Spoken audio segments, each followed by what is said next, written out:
تعالوا نشوف كلب الزرايب ده بيقول ايه ونرجع تاني. من الذي سوف يقوم الآن بحماية مصر من ألا تتكرر عليها هذه الاعتداءات مجددا؟ اسمع يا كلب الزرايب يا خسيس، انت مصر تحمي ما تتحميش، مصر بتسند ما بتسندش، مصر عندها جيش ورئيس وشعب صلاة النبي نقف قدام العالم كله. اقتصاد ما اقتصادش مالكش فيه، وقت الازمات كلنا على قلب رجل واحد بناكل طوب. خليك في بلدك وخليك في مملكتك يا راعي الفتنة الاول في الوطن العربي. انت عار على السعودية وعار على بطن يعني، وعار على اهلك. والله انت جايب لهم النعيل، يعني انت عشان ملمين يا ابو اشتراك يا اللي عامل فيديوهات بتشتم في الدول وتقول للناس ادخلوا اشتركوا عندي يا ابو وردة ولايف. انا ما اعرفش هم سايبينك ليه، انت والله مالك عازة. انا لما بطلع اعمل لك فيديو قسما بالله عشان اقل منك اكتر ما انت مقلول منك. خليك في بلدك.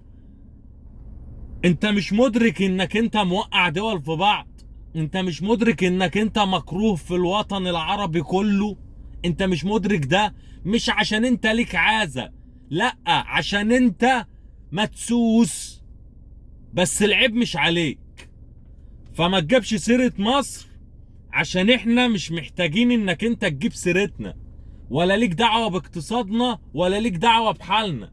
احنا راضيين ومبسوطين وفخورين بجيشنا ورئيسنا.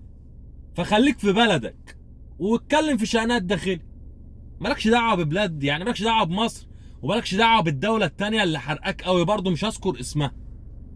الله يحفظ مصر ويحفظ جيشها، وان شاء الله شبشبين على بق كل شمات. مفيش لحد دلوقتي دكر قادر يطلع يقول ان هو مسؤول عن الحادث. كلهم طالعين ينفوا، يعني كل اللي عاملين بلبله في الشرق الاوسط طالعين ينفوا يقول لك احنا ملناش دعوه، عشان عارفين تمامهم مع مصر ايه. الله يحفظ مصر ويحفظ الامارات ويحفظ كل دول مجلس التعاون الخليجي ويحفظ السعوديه من امثالك واشكالك. سلام عليكم.